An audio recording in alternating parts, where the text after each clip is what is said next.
missed on a big piano. You know Yeah. what I mean? Yeah, that's That's probably what I'm true. saying. Is how realistic is it that they moved this piano without realizing the gold was there? It's kind of like the guy that bought the tank. Did you see that? Yeah, Guy I bought the did. tank, and he sold the tank, and here's the guy on the other side of it pulling gold bars out of it. It's like, here you go, your gold Yeah. bar. Really? That's the kind of deals I make. But anyways, yeah. So I think it'd be really cool that the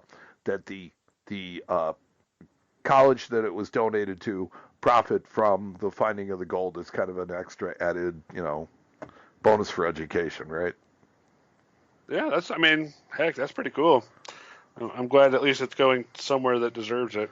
And tying that in, finally in the news, Numismatic News posted a really interesting article asking how much money you thought you could lift.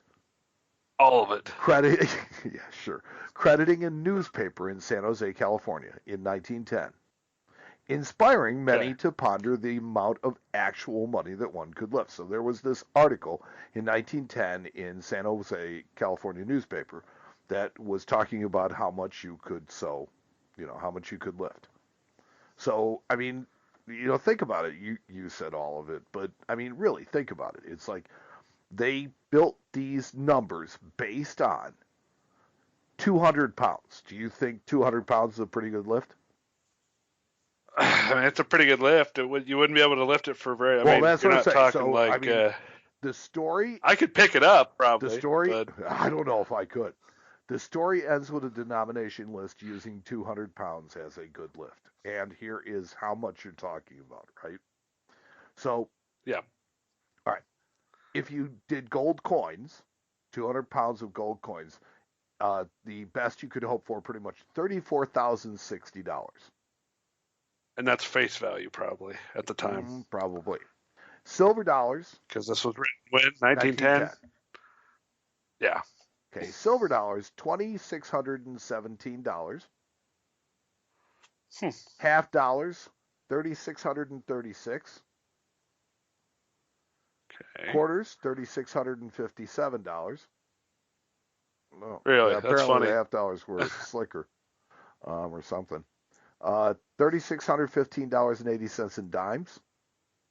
Only 917 cents in nickels, or $917 in nickels. The Huh. worst by all is pennies, Yeah. which is $295.61 in 200 pounds. That's insane. Okay, so some people Yeah, think, it's oh, about well, right. money. I want paper money. If you did it with There you 200 go. pounds of $1 notes, $71,111. $2 notes, $142,222. It multiplies like this, and you'll notice $5 notes, Yeah, 355,355. $10 notes, because they all weigh the same. $711 or $711,110. $20 notes, 1.422220 million. $50 notes, Huh. 3.5555 million. $100 notes, 7.111 million. $500 notes, 35,000 or Oh, 35.55555 million. And wow. $1,000 bills would net you $71 million. And of course, you could get 200 pounds of the $10,000 gold certificates, and you would have $711 million. That's that's That's funny. Oprah money. Stedman. Yeah.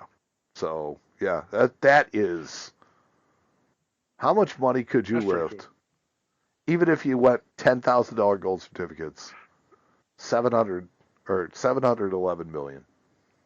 I bet those numbers are higher today on the paper money because back in 1910 they were using the big notes, Um, the horse blanket yeah, no, notes, you're right. You're and absolutely right about that. They didn't have the small so I bet size the paper notes. monies would be Yeah, larger so today. that's large size notes. So you might even think about doubling that, which means $10,000 gold certificates No. I wouldn't go that far, but I'm talking about like the smaller denominations, the stuff we still see today. Well, yeah, but I mean, still, it would multiply its way out. It really would. Yeah. So, okay, $100 bills. $100 bills. So you double that. So you're talking about still 14 14 million. million. 14 million. I'd take that. I, That's Trump change. yeah. Trump That's change. Trump I change. love it. Oh, that's good. I'm stealing that. You're welcome Trump to it. change. This is Harley Spiller, and you're listening to Coin Show Radio. I like them apples. Yeah, them are good apples. I like it. Yeah. So, dude, you came to me and you said that you had an idea. You came to me. Well, okay, then here, accurately tell the story. You said, Matt, we really need something to talk about that we haven't talked about before.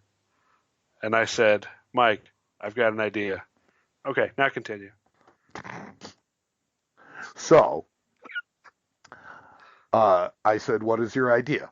And Matt said, we will talk about the intentional and unintentional major varieties of the United States Mint. And I mean, on its surface, it's like, well, wow, that's. What the heck's he talking about? No, I had to think about, well, yes, for a second I did have to think about what are you talking about? What you're talking about is errors and varieties of the entire run of the United States Mint. I mean, yeah, mostly. But most of that kind of stuff that I really specifically am thinking of has happened in the last 100 years or so. Okay. Maybe a little less. Well, I'll tell you what. Here's what I did. This is how I took what you gave to me and the seed that grew from my brain was I came up with 20.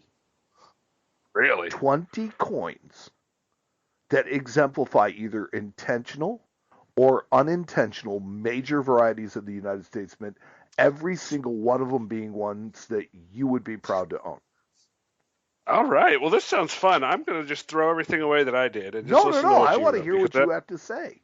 Well, I'm sure that I had just a couple in mind, so I'm sure that I'll have information on some of these. But let me hear what you. No. How many No, how many were you able to come up with?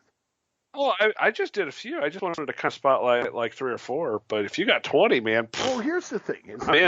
I basically found that there were a lot, and I mean a lot, of intentional and unintentional major varieties that occur within the Lincoln Cent series. Yes. And even within that series, of the 20 that I have, 6 of them are in the Lincoln Cents. Mm-hmm. That's not surprising. So let's see how many of those you can tick off the list. Okay. Drum roll. Well, I'm assuming major variety and unintentional would definitely be the 55 double die. It's at the very top of the list. I think that's kind of that is the no-brainer of them all. Yep. I also think that you were probably smart enough to look at the 58 double die. Actually, the 58 double die isn't even sniffing the list. Ooh, really? That's another really major one.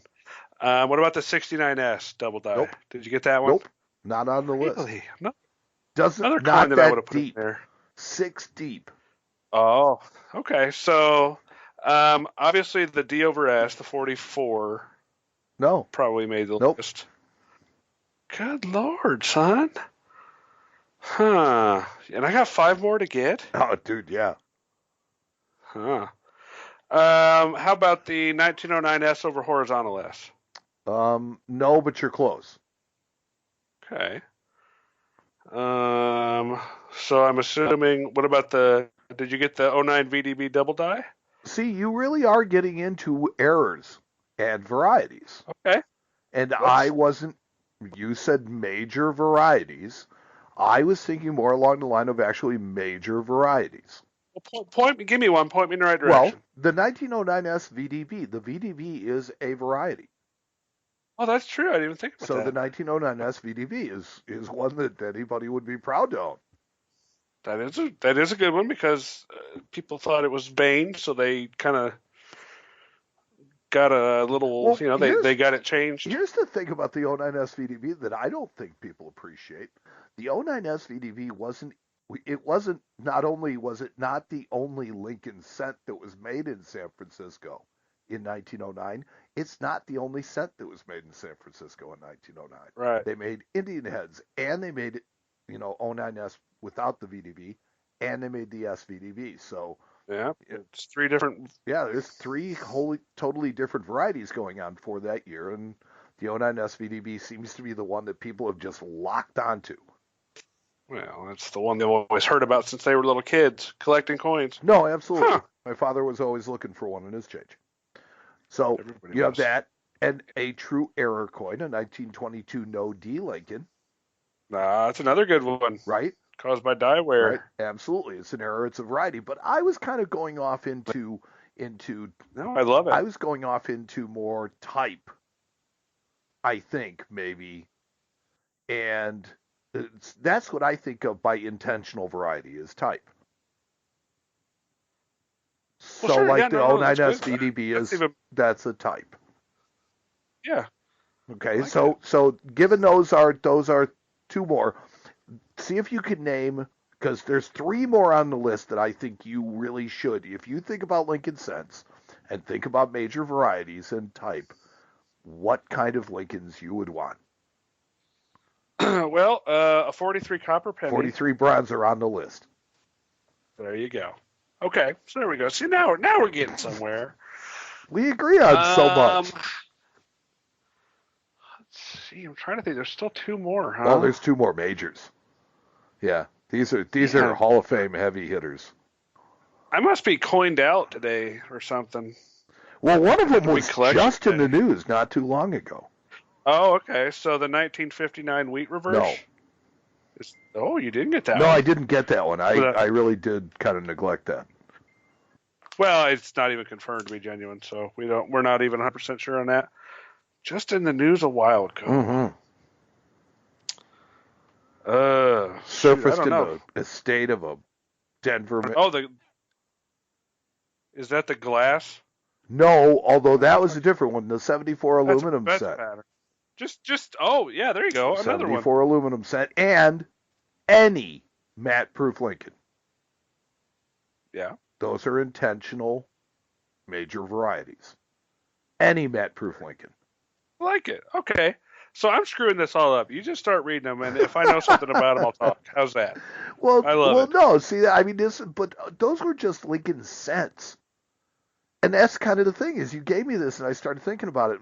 And what's funny is I had this conversation with my brother and he was the one that actually kind of pointed me in a little bit different direction where I started thinking about the aluminum set. I started thinking about the bronzes and things like that. But I was really more thinking about things like, for example, a 71 No S proof Jefferson. Interesting. Another very interesting coin. There are several No S coins or no MIP absolutely. coins, and they should have had them. Yes. Absolutely. And being proof coins, you would think the attention to detail would have been a little better. Maybe not so much. But I also have a big question mark next to the next two things that I had on my list, which were the 13 Liberty nickels and the 1916 standing Liberty quarters. Now, the 13 Liberty nickels, are they a type? Yeah, right. I don't really. Kind of ish. I guess. Maybe. Again, ish. Yeah. Ish. And the 16 standing Liberty quarter. They didn't change any design besides the date.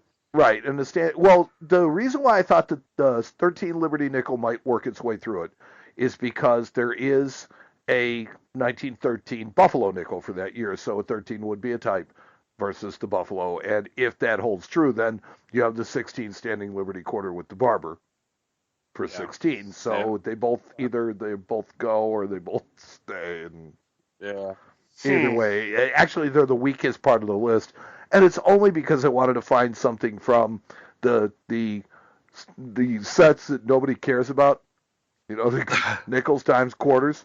I mean, really seriously, it's like people collect halves, they collect cents, they collect dollars. And that's they don't circulate dollars. But thank God they collect dollars. Okay, so speaking of dollars, that was kind of where I went to. I did not have not a single dime on the list, although I